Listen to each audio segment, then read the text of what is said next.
Nous allons commencer. Bonjour, bonsoir à tout le monde. Merci de votre participation pour ce webinaire TA clinique animé par STAR, par l'Université de Californie à San Francisco. Le sujet, c'est donc une démonstration des appareils de l'administration d'oxygène. Nous allons vous expliquer ce qu'on veut dire par tout ceci.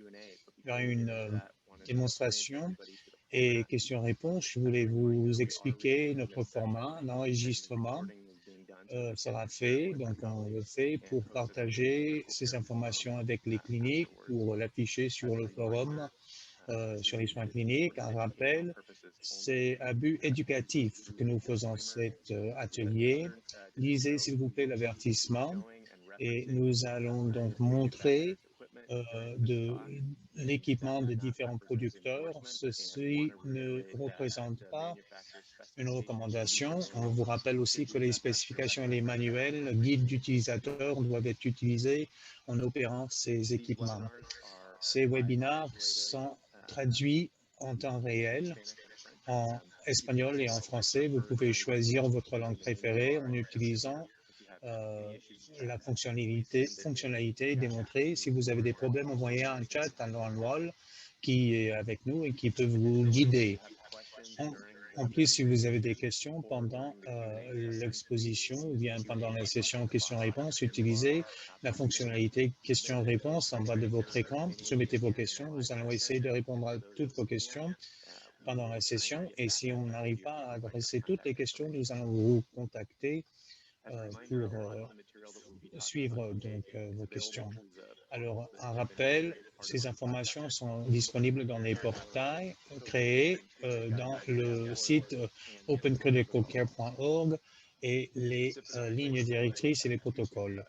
Alors, je voulais donc vous présenter deux ressources en particulier. Donc, il y a la page questions fréquemment posées pour la livraison d'oxygène disponible sur le portail Open Critical Care. Et puis à droite, il y a les ressources où il y a beaucoup de ressources sur les différents appareils dont on va parler aujourd'hui. Quelques messages clés que je voudrais souligner, que nous allons présenter pendant cette intervention, et les voici.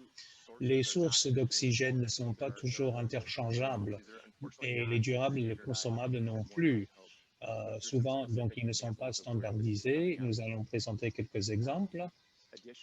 En plus, tous les ventilateurs ne se ressemblent pas. Il y a beaucoup de types différents de ventilateurs sur le marché et ces appareils utilisent des différentes sources d'oxygène et ils ont des capacités différentes aussi. Il faut vraiment comprendre l'équipement que vous avez et les raisons d'application, surtout dans le contexte de soins pour COVID-19.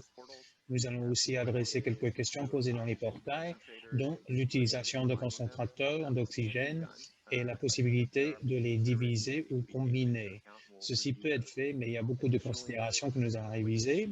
En plus, avec ces CPAP, BIPAP et pression positive non invasive, ce sont des termes parfois difficiles à comprendre. L'équipement n'est pas toujours standardisé. Il faut absolument prendre en considération ces différences en utilisant ces appareils. Voilà donc les objectifs que nous allons adresser pendant cet exposé. Je ne vais pas les réviser ici, mais les voilà. Avant de commencer, je voulais prendre un petit moment pour présenter et introduire nos trois panélistes qui viendront avec nous. D'abord, il y a Rich Branson, qui est thérapeute respiratoire avec plus de 40 ans d'expérience. Actuellement, il est professeur en retraite dans la chirurgie et traumatisme à l'Université de Cincinnati. Il dirige les recherches. Il est professeur adjoint à l'Université de médecine dans l'école d'aérospatiale. Il est éditeur de Respiratory Care. Il a fait plus de 300 publications et des livres. Et ses domaines de recherche sont la ventilation mécanique, médecine en désastre et transport de patients critiquement malades. Ensuite, il y a Cornelius Daguerre, qui est anesthésiologiste, spécialiste de soins critiques à Kampala, Ouganda. Il est professeur dans le département d'anesthésie et soins critiques à Makerere. Il est aussi consultant anesthésiologiste en soins cardiaques et il est conseiller technique au groupe de conseil technique du SAIT. Il est membre du comité de conseil scientifique au ministère de la Santé en Ouganda et dans l'équipe de gestion de COVID-19. Il s'intéresse à l'amélioration de l'anesthésie et la livraison de soins critiques dans des différentes ressources à travers les recherches et la formation. Dernier intervenant, c'est le docteur Robert Neighbor, et c'est un ingénieur et participant aux travaux de l'Institution de génie et technologie. Il a passé beaucoup de son temps dans les pays en voie de développement pour installer et maintenir l'équipement anesthétique et soins critiques pour former les gens dans leur utilisation et leur entretien. Il se spécialise dans la conception et l'équipement pour les environnements difficiles. Alors, nous allons maintenant passer à l'exposition qui va durer 25 minutes. Après, il y aura les questions-réponses. Nous allons démontrer l'équipement que j'ai derrière moi et l'équipement que M. Neighbor aura avec lui et les autres collègues. Parlons maintenant des sources d'oxygène en situation de pression haute et basse. Et nous allons parler des différences et comment estimer la concentration maximum d'oxygène livrée par un appareil.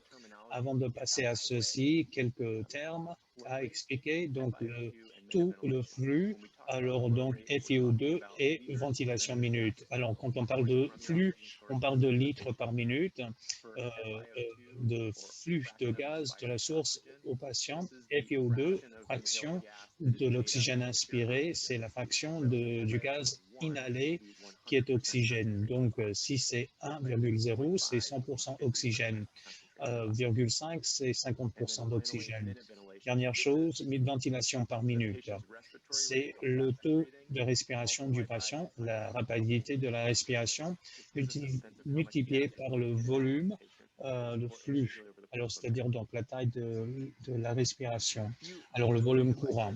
Alors, quelques appareils que je voulais présenter en ce qui concerne les termes dont on va faire référence. Il y a les canules nasales, comme vous voyez en haut à gauche. Ça va dans le nez pour gérer les patients moins sévères qui ont besoin d'oxygène. En plus, il y a donc le masque qui va autour du nez et de la bouche pour donner un peu plus d'oxygène. Et puis, troisième, c'est le masque Venturi ou entraînement. C'est un mélange de l'air ambiante et l'oxygène pour donner des taux plus élevés d'oxygène. Nous n'allons pas beaucoup parler de ceci aujourd'hui. Ceci a été partagé ailleurs. Et en dernière chose, c'est un masque non respiration. Alors, il y a un réservoir attaché et quelques clapets sens uniques sur le masque pour livrer une concentration plus élevée que les autres appareils montrés.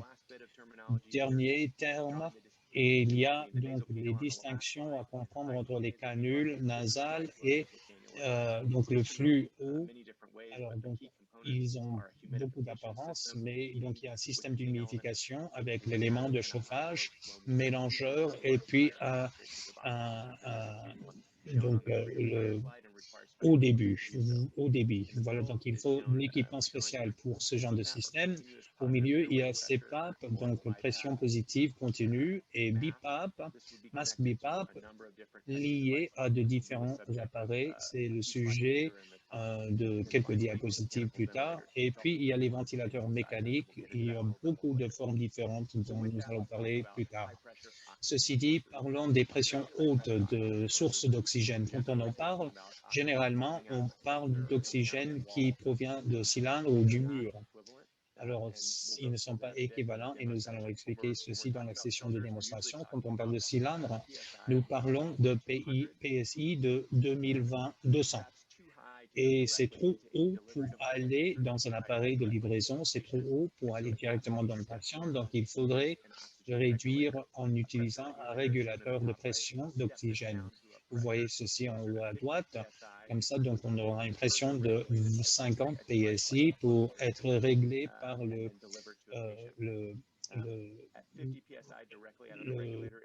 fluxomètre. Donc, ceci peut être lié directement donc, à des appareils et ont besoin de sources d'oxygène de plus haute pression. L'autre source haute pression, c'est donc par tuyau, par le mur. Généralement, c'est à 55 PSI, plus ou moins, 3-4 bars, donc capable de mener tous les appareils de haute pression, dont les canules nasales, les ventilateurs mécaniques. Ceci pourrait provenir directement d'une source dans le mur ou de cylindres. Alors, donc, vous voyez une plaque dans le mur, il y a beaucoup de types différents. Alors, je voudrais quand même insister sur ce fait. Il y a les façons d'aller du source de haute pression vers l'appareil de livraison. Il y en a beaucoup. Voilà donc les types de connecteurs qui ne sont pas interchangeables. Ce n'est pas quelque chose qui a été standardisé globalement et il y a des différences régionales, même des différences dans les pays, dans les tailles, dans les couleurs, dans les formes aussi. Quand on parle d'appareils de basse pression, donc là, c'est une pression qui peut être livrée directement au patient. On n'a pas besoin de plus régler ce genre de pression.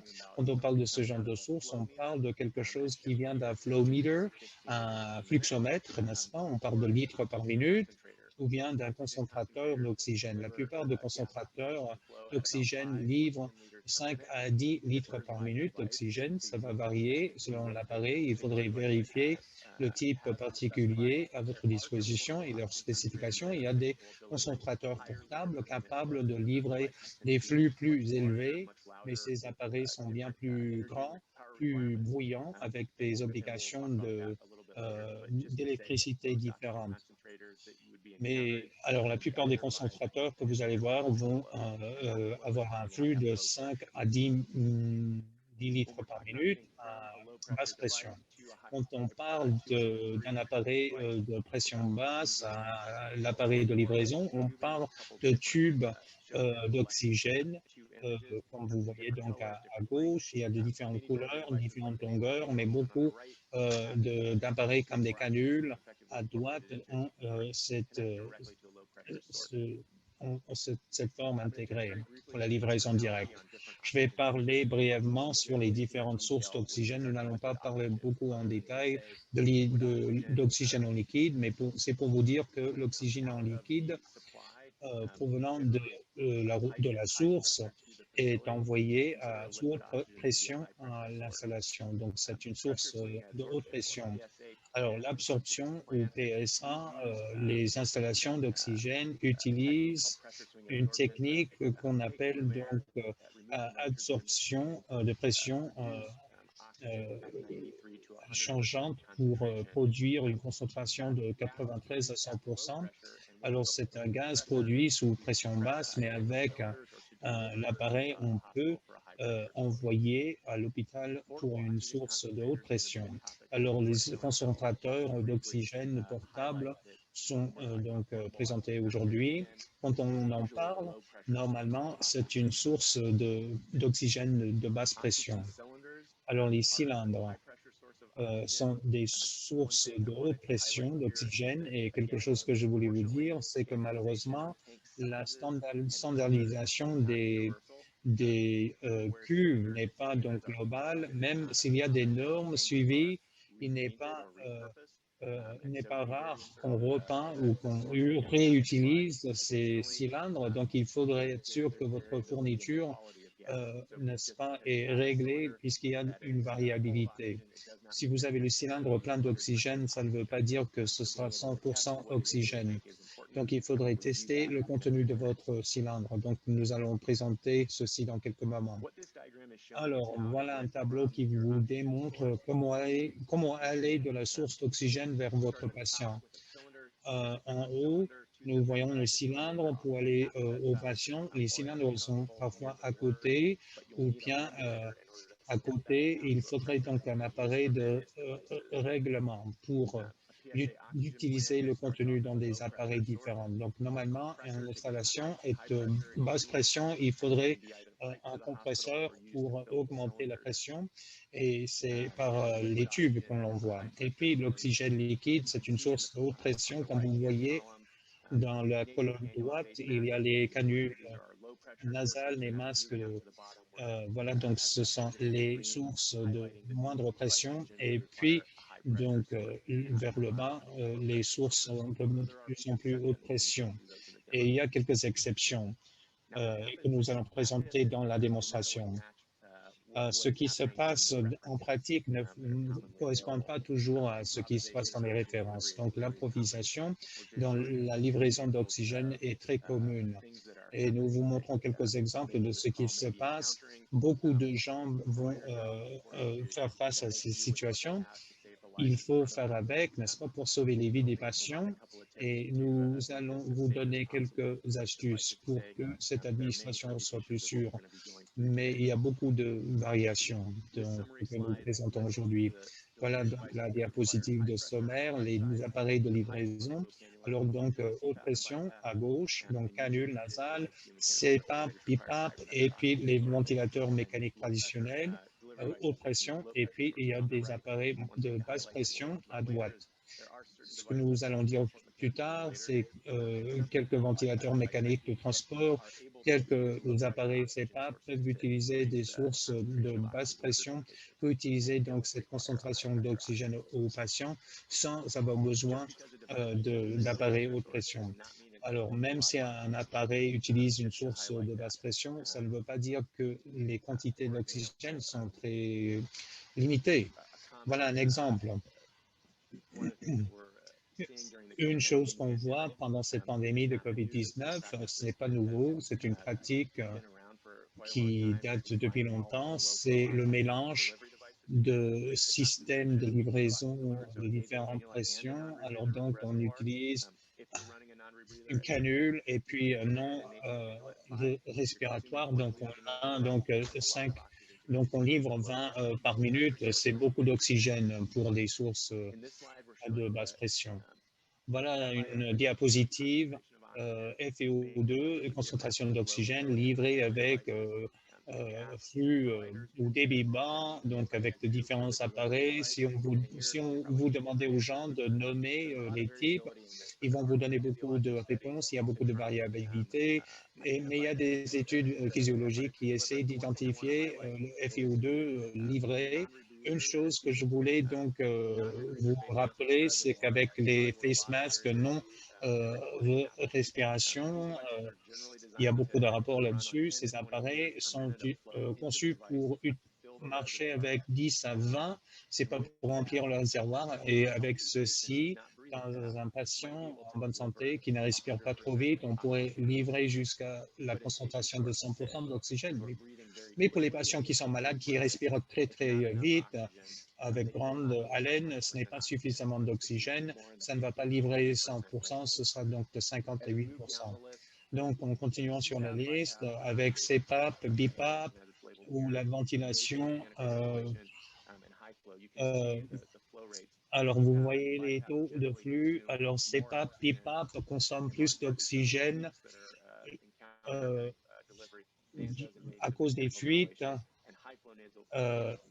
Donc, les canules nasales au début utilisent beaucoup d'oxygène. Alors, nous avons incorporé cette diapositive pour votre référence. Nous allons continuer de vous présenter ceci. C'est pour vous montrer combien de cuves vous pouvez utiliser, combien un cylindre d'oxygène va durer pour les différents taux de débit. Nous avons aussi créé une calculatrice, un outil interactif en ligne dans Open Critical Care, où vous pouvez donc explorer les différentes sources et différents appareils pour voir combien ils vont durer avec les différents taux de débit.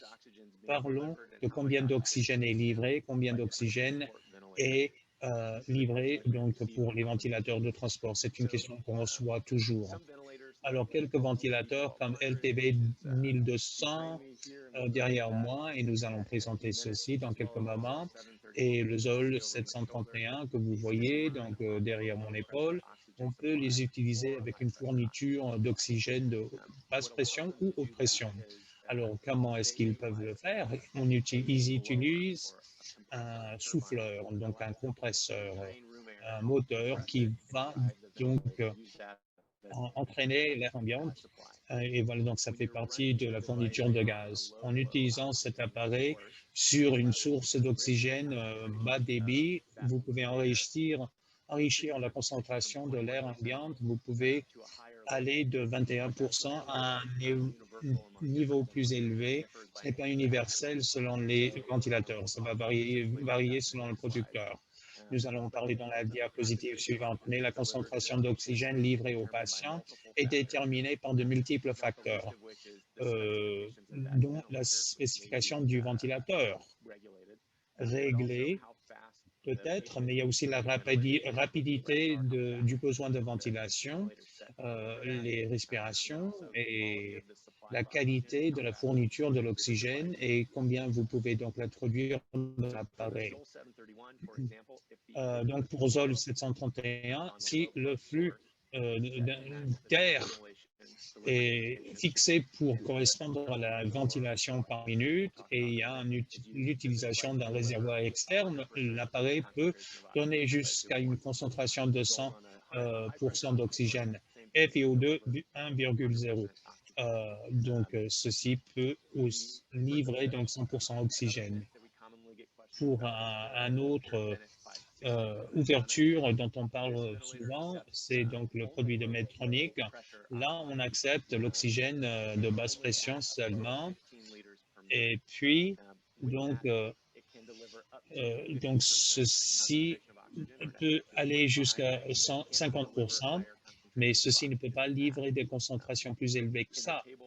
Dans le tableau montré avant avec les appareils différents de livraison, FiO2 0,5, c'est ce qu'on pourrait livrer avec un masque tout simple, avec 10 litres par minute.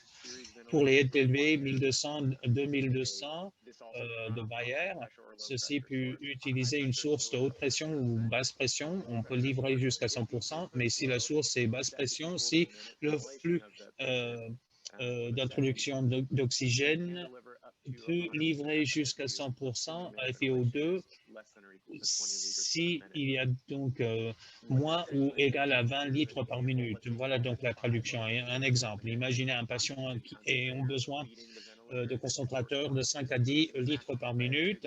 Donc, le FiO2 maximum serait 50 à 75% respectivement. Le calcul pour ceci est quelque chose que vous allez retirer des manuels des producteurs et vous allez voir les nomogrammes comme celui-là.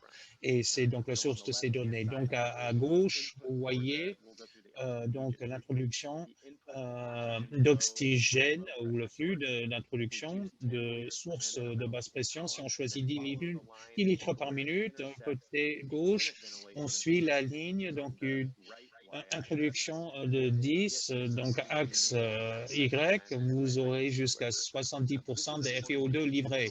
C'est important parce que ces ventilateurs ne vont pas mesurer la concentration d'oxygène livrée. C'est déterminé selon le flux livré dans l'appareil. Ce n'est pas quelque chose que l'appareil va mesurer. C'est à vous de faire le calcul. Il est possible d'ajouter un capteur externe d'oxygène, mais ce n'est pas souvent le cas. Une petite note sur la consommation d'oxygène, la livraison de concentration d'oxygène. Les différents ventilateurs vont consommer de différentes quantités d'oxygène, même si tout le reste est le même contexte, même patient. Il faut comprendre votre ventilateur. Ceci va être déterminé par le flux bias. Beaucoup de gens ne comprennent pas cette conception, mais c'est le flux qui permet à certains ventilateurs de stabiliser PEEP et le déclenchement pendant le cycle de respiration, surtout dans la phase expiration. Et si on n'a pas donc cet appareil, alors le résultat, c'est que si on utilise bias flow, on va consommer plus d'oxygène que prévu sinon, si vous ne prenez pas ceci en considération. Et si vous avez bias flow, et si vous utilisez une source basse pression, surtout avec les modes non invasifs et compensation de fuite, la concentration d'oxygène aux patients va être diminuée de façon significative. Alors, je passe maintenant la parole à Monsieur Branson qui va expliquer quelques questions très communes qu'on voit avec la ventilation non invasive, surtout quelques différences entre CPAP et les NIPPV et les différents types de circuits. Merci, Mike. Alors, ceci vous montre la variété de ventilateurs que vous pouvez voir. À gauche, vous avez le ventilateur dans les soins intensifs qu'on voit souvent aux États-Unis. LTV, c'est le ventilateur utilisé pour les soins long terme et pour le transport, qu'on peut aussi utiliser en soins intensifs. Et il y a aussi un appareil de Philips qui utilise donc invasive et non invasive, mais c'est invasive normalement. Et puis à droite, c'est un appareil non invasif pour CPAP à domicile ou BiPAP. Voilà les types de masques. Il faudrait vraiment prêter attention aux masques. Il y a tant de producteurs, tant de types disponibles. Et là, c'est pour vous donner une idée. Du haut à gauche, voilà un masque nasal pour CPAP, pour les patients ayant une apnée obstructive et aussi la ventilation basse pression à domicile. Ensuite, vous avez les coussins nasaux. Voilà, donc c'est un système qui pousse et puis avec la pression positive, voilà, donc il y a l'introduction. Ensuite, c'est un système CPAP, c'est un masque oronasal, voilà. Et puis à droite, vous voyez, donc c'est un coussin interbasse avec l'introduction nasale. Alors là, en bas, donc c'est copié des masques portés par des pompiers qui couvrent tout le visage.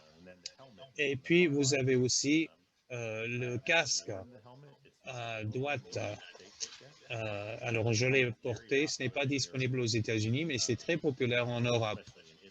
Surtout en Italie, on l'a utilisé avec succès pendant la pandémie COVID-19. Alors, je voulais passer quelques temps ici. Je vais essayer de ne pas parler trop vite. Voilà les types différents de masques. On dirait, voilà, tous les masques sont les mêmes, n'est-ce pas? Mais il y a donc des intentions différentes associées à ces différents masques. À gauche, vous voyez, donc il y a une ouverture. Donc la fuite est intégrée. Il y a aussi le clapet anti-asphyxie intégré. Donc s'il y a jamais donc un problème, on peut quand même avoir de l'air. C'est très important d'avoir ce port de fuite pour tous les systèmes CPAP, BiPAP, parce que normalement, ça doit marcher même s'il y a une fuite. Si vous n'avez pas d'ouverture de fuite, ça va fuir autour du nez et des joues. Ceci permet au ventilateur de détecter si le patient veut aspirer et quand il a fini de respirer. Voilà donc le masque à utiliser en utilisant un appareil BiPAP. Alors donc le masque sans ouverture a un clapet anti-asphyxie à utiliser donc avec les appareils ayant un port de fuite CO2. Donc vous voyez là où se trouve le port ou la porte de fuite, n'est-ce pas? C'est ce qu'on utilisait dans les appareils de Philips, Respironic. On utilisait un petit clapet qu'on appelait Whisper Swivel. Il y avait, si vous voulez, des petites ouvertures à côté des tubes pour permettre la fuite et le gaz éliminé. Donc, l'autre masque, c'est un masque sans ouverture.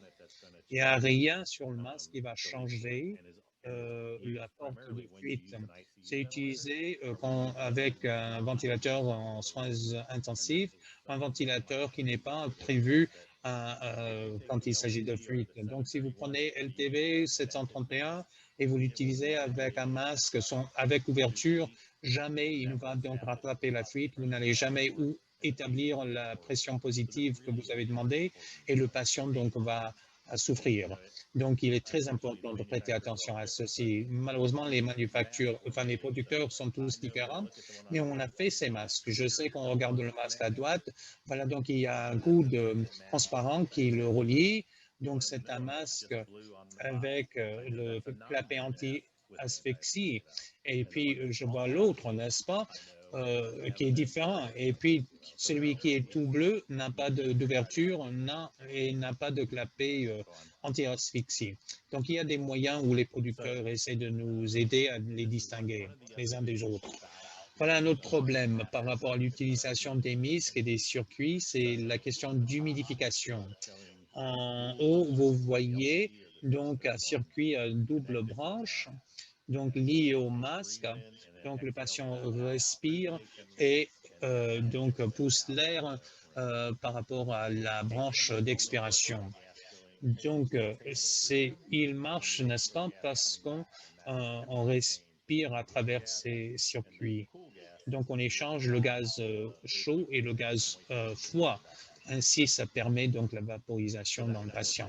Ceci est important. Je vais vous dire quand même, désolé, est-ce que vous pouvez revenir en arrière?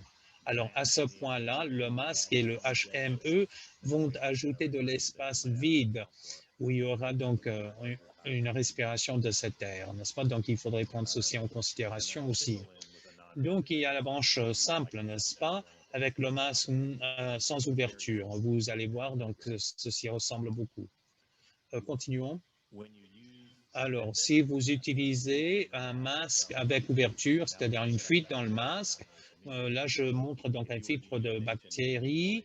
Si vous utilisez HME maintenant, alors les gaz poussés vont passer par la fuite et sans passer par le filtre, donc il n'y aura pas de problème. C'est un système où vous allez utiliser ce filtre, mais sachez que le flux ne sera pas filtré dans la salle, donc il faudrait que vous vous protégiez en utilisant donc de l'équipement de protection. Et puis il y a le circuit à branche simple avec l'adaptateur de fuite. Ceci est important parce que si la fuite est de l'autre côté du HME, il n'y aura pas de fonctionnalité. Donc, si vous avez utilisé la fuite fixée, comme WhisperFlow, il faudrait que le source de chaleur soit ailleurs. Donc, comme Mike nous a dit, le CEPA Boussignac, très populaire, développé en France, si je me souviens bien, c'est un appareil CPAP utilisant l'oxygène à bas débit ou oxygène à basse pression parce que le flux peut aller de 10 à 20 litres par minute. Ça crée le CPAP alors par un clapet virtuel. C'est une combinaison de la résistance exhalée et le flux. Donc, le CPAP Boussignac est très utilisé en médecine d'urgence et souvent pour les pays qui ont l'édème cardiaque pulmonaire jusqu'à ce qu'on puisse avoir les sexes. Donc, très facile à utiliser, on le fixe sur le visage du patient et puis on le relie. Quand on dit que ce n'est pas l'équivalent de CPAP, sachez que l'appareil CPAP sur le ventilateur ou le CPAP à domicile sont contrôlés, son cerveau contrôlé. Alors, donc, si on respire fort, donc il y aura plus d'oxygène. Ces appareils sont basés sur le flux simple. Si le patient respire fort, si le débit n'est pas suffisant, le patient va travailler plus fort pour avoir de l'air. C'est un petit problème. Mais puisqu'il n'y a pas de contrôle, il n'y a pas de cerveau-contrôle, il n'y a pas de compensation de fuite, vous ne savez pas ce que c'est la pression, il n'y a pas de système d'alerte, très difficile d'humidifier le système non plus, même si le système respiratoire supérieur du patient est intact. Mais on l'a utilisé dans la situation de la pandémie de COVID-19, mais on ne sait pas très sûr de comment ça fonctionne dans certaines situations. Alors, l'appareil Oxera ressemble beaucoup. C'est un appareil sud-africain. Il y a donc le clapet pipe modifiable, comme vous voyez dans l'image. C'est un masque ayant le réservoir d'oxygène en bas. À côté, vous avez le clapet anti-asphyxie et vous avez la possibilité de contrôler le débit. Alors donc, oxygène à bas débit, mais là encore, si le patient respire très fort, ils vont donc réduire la pression au-dessus du niveau. C'est pas, il n'y a pas de règlement. S'il y a donc mouvement du masque, il n'y a pas de contrôle et voilà, ceci peut être un problème. Pour moi, il semble que l'évidence suggère que ceci marche pour les patients et en COVID-19. S'ils ont 200, 250, mais moins, ils ne tolèrent pas aussi bien l'utilisation de cet appareil. Donc, à vous, Mike. Merci, Rich. Alors, donc, quelques sommaires de ce que nous avons dit. Je ne veux pas trop tarder notre travail, mais nous allons maintenant passer à Robert pour que Robert fasse la démonstration. Ce que nous allons faire, c'est une démonstration des concentrateurs d'oxygène et si le temps nous le permet, nous allons vous montrer comment lier les LTV 1200 aux différentes sources de pression. Nous allons aussi présenter les différents types de circuits et types de masques et le docteur Senigiri va aussi vous parler des appareils comme CPAP ou des appareils qui ressemblent à CPAP dont on parle beaucoup. Alors, à vous, Robert.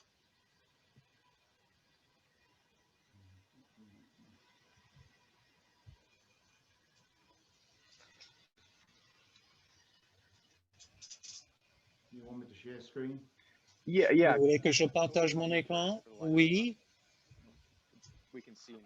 Alors, vous allez nous faire la démonstration.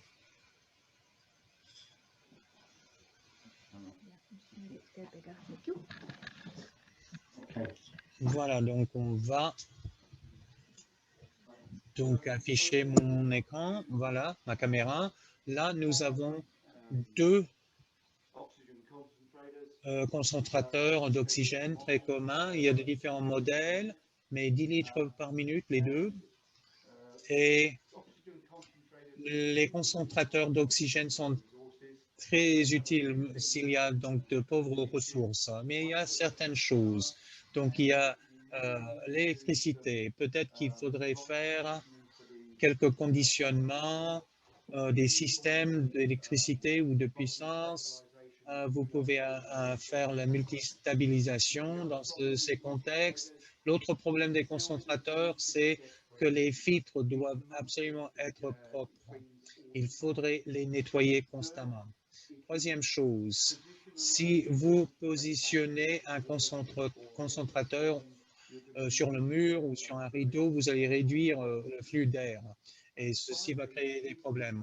Dernière chose pour moi, bien sûr, ce qui cause beaucoup de problèmes avec les concentrateurs, c'est que ces concentrateurs sont de 10 litres. Si vous essayez d'en avoir plus, deux choses vont se passer. D'abord, la concentration d'oxygène va diminuer et puis vous allez faire mal au système. Il y aura de l'humidité et il y a la contamination dans la machine et elle va donc être cassée. Donc, il ne faut jamais aller au-delà de la limite réglée. C'est un problème particulier si vous utilisez donc des étiquettes de flux.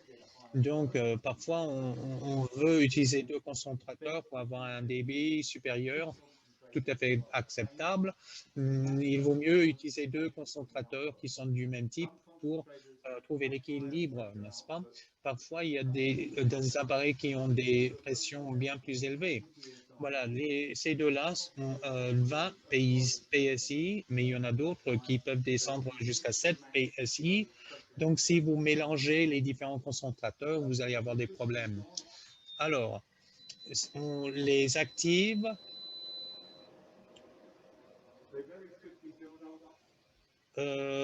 Alors, donc, il y a une mise en activité rapide jusqu'au flux maximum. On parle beaucoup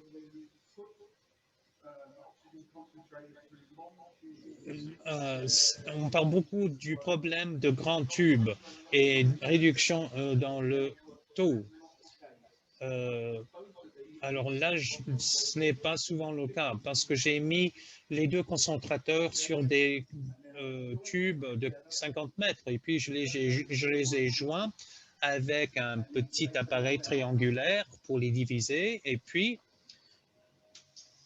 je détache pour le remettre sur un autre tube simple, si je prends un, un fluxomètre ici, je le mets ici, vous voyez rapidement que nous arrivons là jusqu'à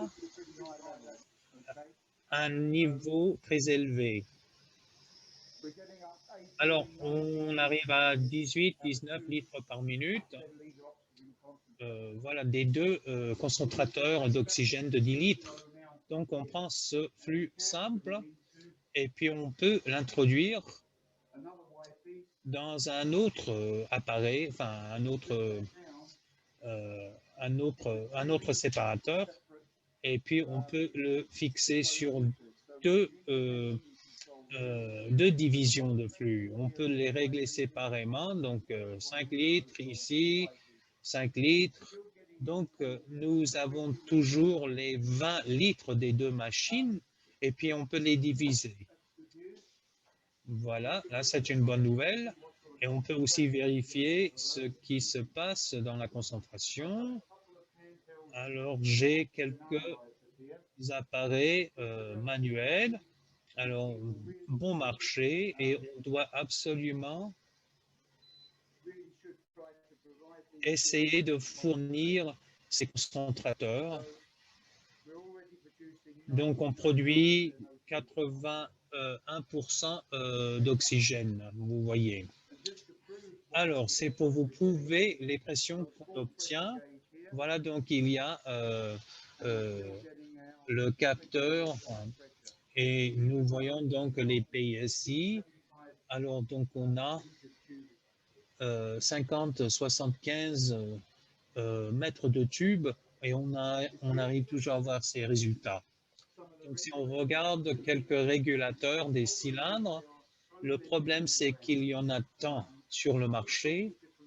Il y a toutes sortes de connexions. Vous voyez, donc une connexion classique et puis un autre type là, classique de régulateur. Et vous pouvez trouver aussi un adaptateur pour ces systèmes. Voilà, donc vous pouvez faire l'adaptation. Et puis, on peut fixer donc ces adaptateurs là-dessus sur l'appareil de règlement. Donc, il y a beaucoup sur le marché. Et si on revient au concentrateur ici, alors j'ai monté au-dessus de 10 litres et immédiatement, vous voyez l'alerte.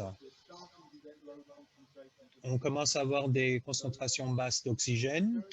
Donc, il est très facile quand vous donnez les 10 litres à votre patient et vous décidez qu'ils ont besoin de plus d'oxygène, il est très facile d'ajuster, mais c'est quelque chose de très dangereux parce qu'en réalité, vous allez obtenir moins d'oxygène.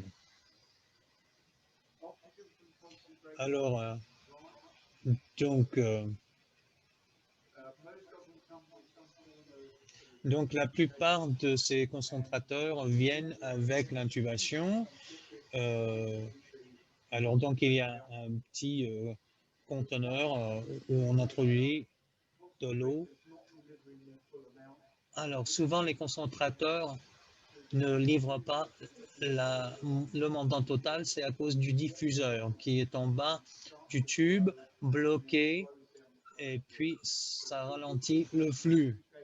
Donc, il faudrait que la bouteille d'humidification soit bien entretenue. Ceci est très important.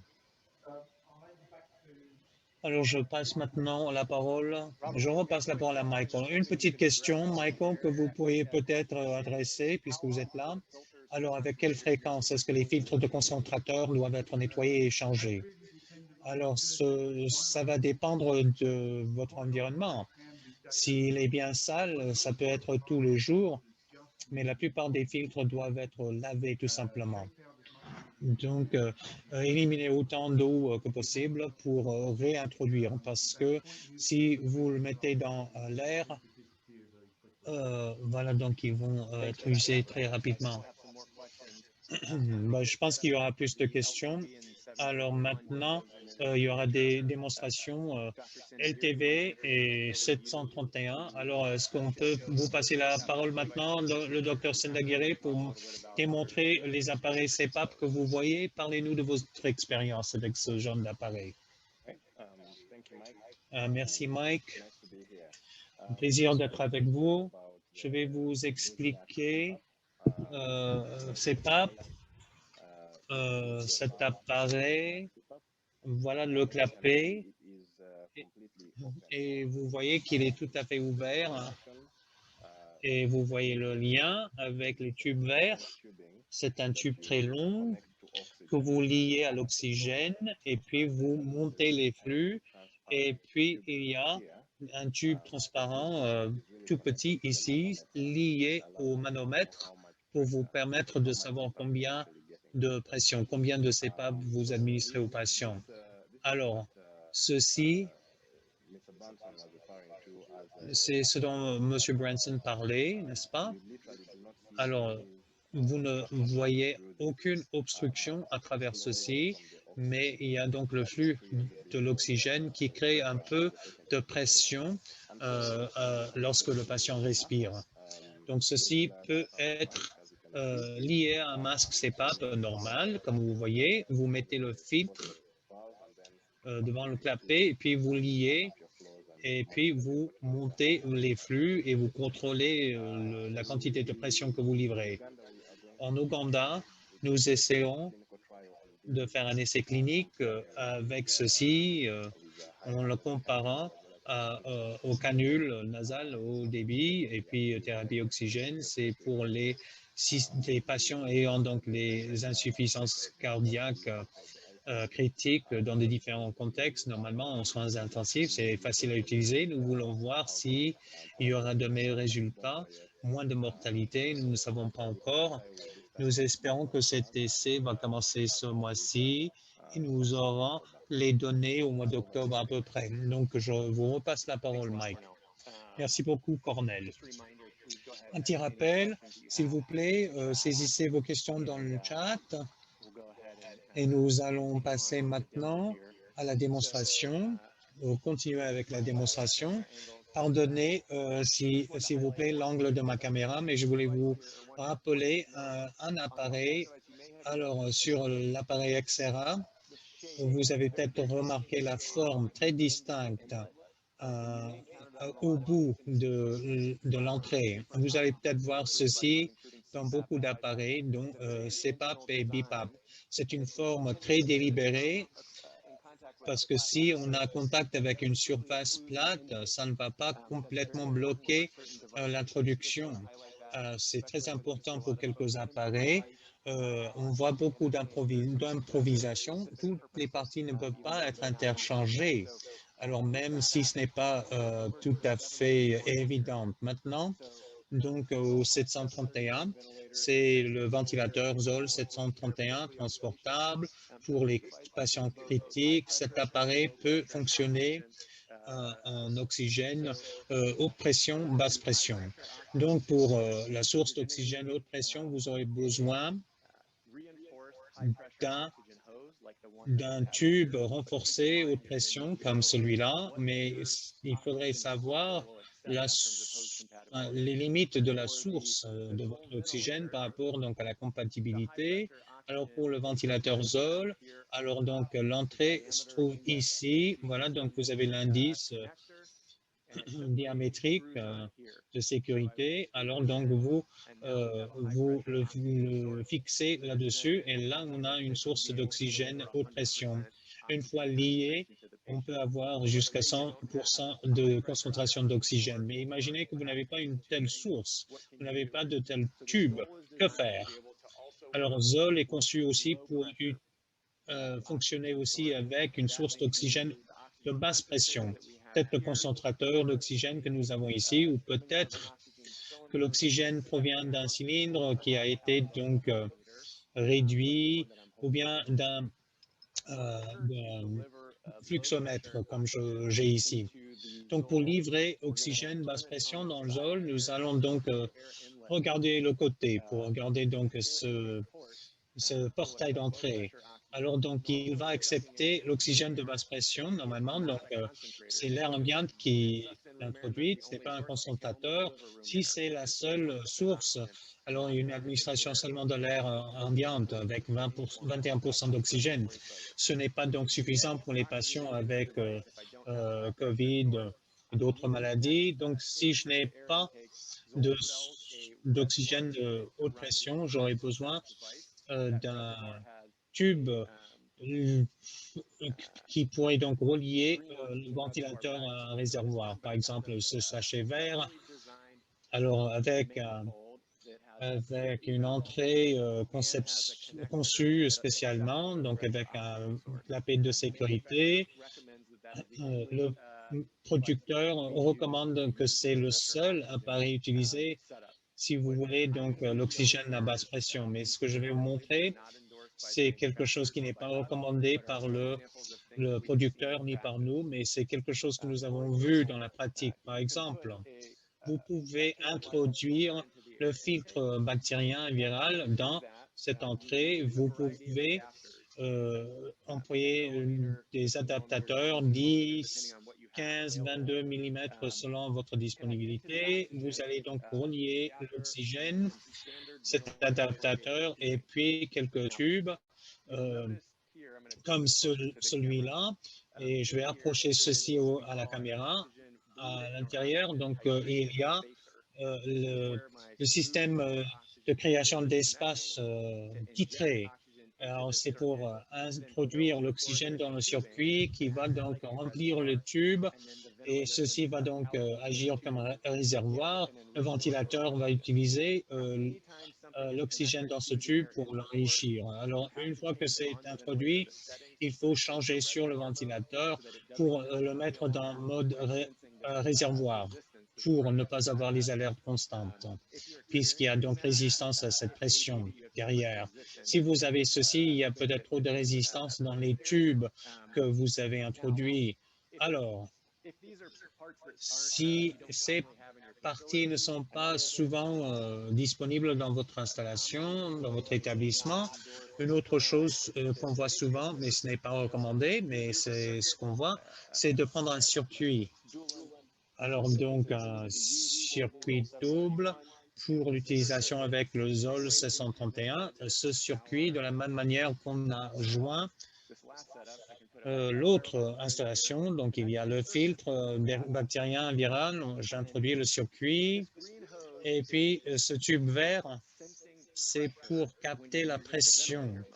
En utilisant cet appareil en mode ventilateur, je peux le réutiliser. Je prends l'autre bout, je relie cet autre bout directement dans le concentrateur d'oxygène, par exemple, ou bien directement dans le cylindre et dans le fluxomètre des cylindres. Donc, si vous le faites, sachez qu'il faut être en mode réservoir, sinon vous allez avoir des alertes, mais vous allez peut-être continuer d'avoir des alertes, même si vous êtes en mode réservoir, c'est à cause de la longueur du circuit. Dernière chose à savoir, c'est que le chemin de la moindre résistance sera dans ce clapet-là. Il faudrait l'occlure, peut-être en enlevant ce clapet pour donc fermer ce bout. Voilà, donc c'est le 731. Ensuite, j'ai à vous montrer le LTV 1200. Vous voyez à côté, vous avez donc cette introduction d'oxygène. Si j'avais une source haute pression venant d'un régulateur de cylindre, d'une plaque au mur, comme j'avais vu montrer tout à l'heure, je mets un bout dedans et puis l'autre bout ici. Alors, donc, si j'avais lié cette source haute pression, c'est bon, je peux livrer jusqu'à 100% de concentration. Si je n'ai pas ceci, il y a une autre option. Je prends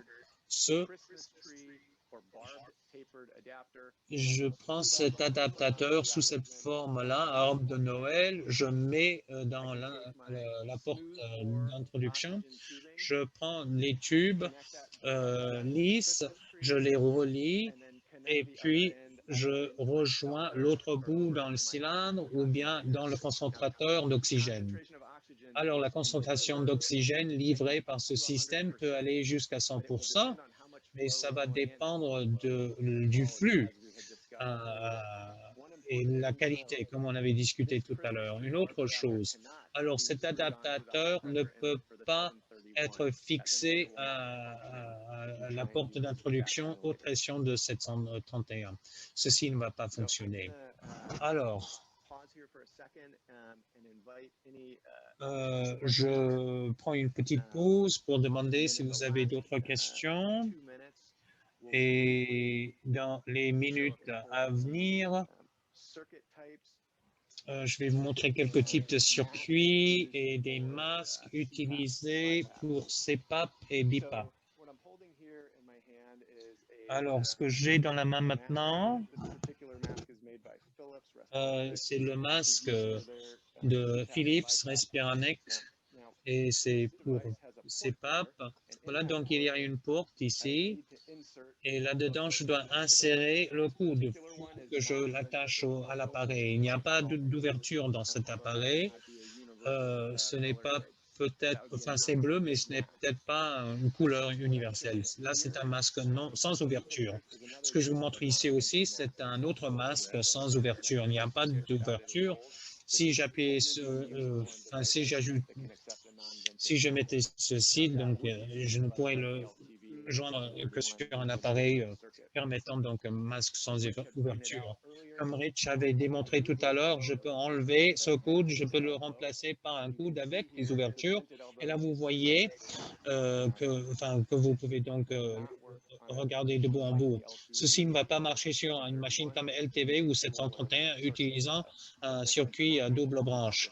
Alors, le ventilateur ne va pas pouvoir donc rattraper. Puis dans la dernière minute ici, c'est pour vous montrer les circuits de ventilation. Voilà donc un circuit, c'est un seul tube qui va d'un appareil comme celui-ci, donc un CPAP à domicile, et puis on l'introduit à un masque qui doit être doté d'ouverture. Ce que nous voyons ici pour le 731, c'est donc circuit double. Donc, il y a une branche d'expiration et d'exhalation, d'exhalaison.